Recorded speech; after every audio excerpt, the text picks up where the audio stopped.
जबलपुर में पवनपुत्र का अनोखा मंदिर, जहां विराजमान है बाल हनुमान, अपनी तरह की पहली प्रतिमा जिसमें 7 सुरों और 7 चक्रों का समावेश है।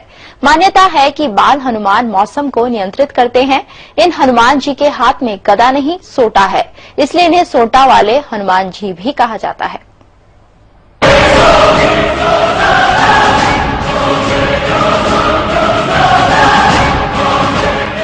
सुनामी, कैटरीना जैसे तूफान,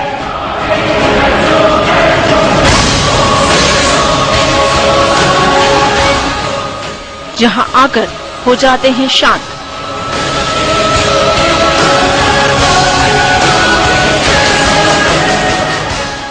बवंडर को रोक दे वो स्थान, क्योंकि मौसम को नियंत्रित करते हैं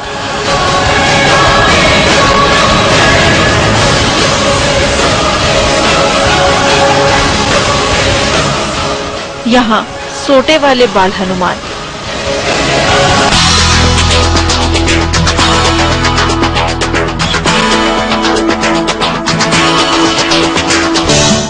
पवनपुत्र का अनोखा रूप, सिर पर मुकुट की जगह टोपी और हाथ में गदा की जगह सोटा। शायद ही आपने कभी बजरंगबली का ऐसा रूप देखा हो। जबलपुर के गढ़ा इलाके में मौजूद गौड़ कालीन ये मंदिर देखने में भले ही सामान्य हो, लेकिन इसकी विशेषता सुनकर आप हैरान रह जाएंगे। कहते हैं बाल बजरंगी यहीं से मौसम को नियंत्रित करते हैं। मौसम बदलने से पहले ही प्रतिमा का रूप बदल जाता है।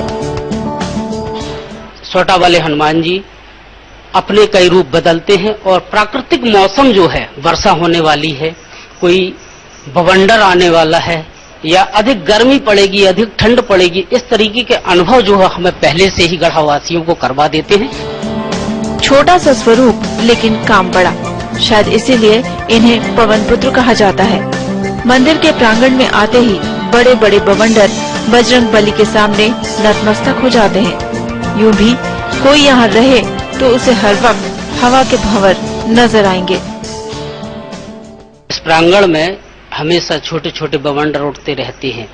कहा ऐसा जाता है कि ये बवंडर अपना विशाल रूप भी धारण कर सकते हैं, किंतु इनकी कृपा दृष्टि से जो है उन बवंडरों का छोटा रूप यहाँ पर समाहित हो जाता है। आंधी, बारिश या किसी भी तरह की प्राकृतिक आपदा, कहते हैं बिना बाल हनुमान की मर्जी के यहाँ नहीं आती। 1997 में जब यहाँ पर तेज भूकंप आया, उससे भी इलाके का एक पत्थर तक नहीं सरका। संकट मोचन की एक और अदा, बाल रूप में समाहित है कला। 7 सुरों की दिखती है सरगम, संगीत और प्रकृति चक्र का संगम। माना जाता है इस मूर्ति का निर्माण संगीत की सभी विधाओं और चंद्रकलाओं को ध्यान में रखकर किया गया है। बजरंगबली की प्रतिमा का एक एक अंग कला को प्रदर्शित करने वाला है। हम लोग अपने कार्यक्रम की तैयारी कर रहे थे और 5 मिनट के अंतर में इनके चेहरे के जो एक्सप्रेशन हम लोगों ने फॉलो किया और उनको वॉच किया, तो उससे महसूस हुआ कि संगीत के साथ तो सुर इनके भीतर बने हुए हैं और संगीत में एक प्रकृति की ताकत, प्रकृति की विनाश को समाप्त करने की एक अद्भुत क्षमता संगीत के भीतर हो। इस बात के वैज्ञानिक जब हमने लक्षण यहाँ आके देखे इस मूर्ति में, इस पत्थर की मूर्ति में, जो कि म्यूजिक के लिए सेंसिटिव है, इसका स्टोन, इसलिए इसके चेहरे बदलते हैं। दिन में 2 बार 3 बार इसके रूप बदलते हैं। कला के पारखी इस भाव को पहचान जाते हैं। मूर्ति के पैरों की स्थिति स का आकार बनाती है। दाहिने पैर से बाएं हाथ तक रे का आभास होता है। दाहिने हाथ के अंगूठे की और उंगली के बीच ग की आकृति बनती है। बाकी उंगलियां म के रूप में मुड़ी हैं और चेहरे पर गौर करें तो प नजर आता है।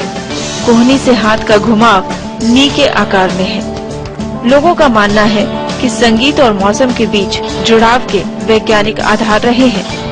उपस्थिति और यहाँ बवंडरों का बनना, बड़े बड़े बवंडरों का आके छोटा हो जाना, सॉफ्टनेस रहना, यहाँ बच्चों की उपस्थिति होना, महिलाओं की उपस्थिति होना, चंद्रमा की विभिन्न कलाएं होना, ये सब दर्शाती हैं कि मन की हुक का और हमारे जीवन पद्धति का मौसम से बहुत गहरा संबंध है। और इन मूर्तियों की शक्ल में बहुत बड़ा एक विज्ञान, बहुत बड़ा एक ऊर्जा का स्टोर हाउस हमारे पास हमारी परंपराओं के रूप में है। इस छोटी सी प्रतिमा में परंपरा के इतने रूप इसे खास बनाते हैं।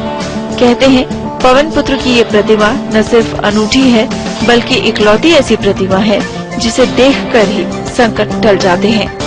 हरप्रीत, सहारा समय, जबलपुर।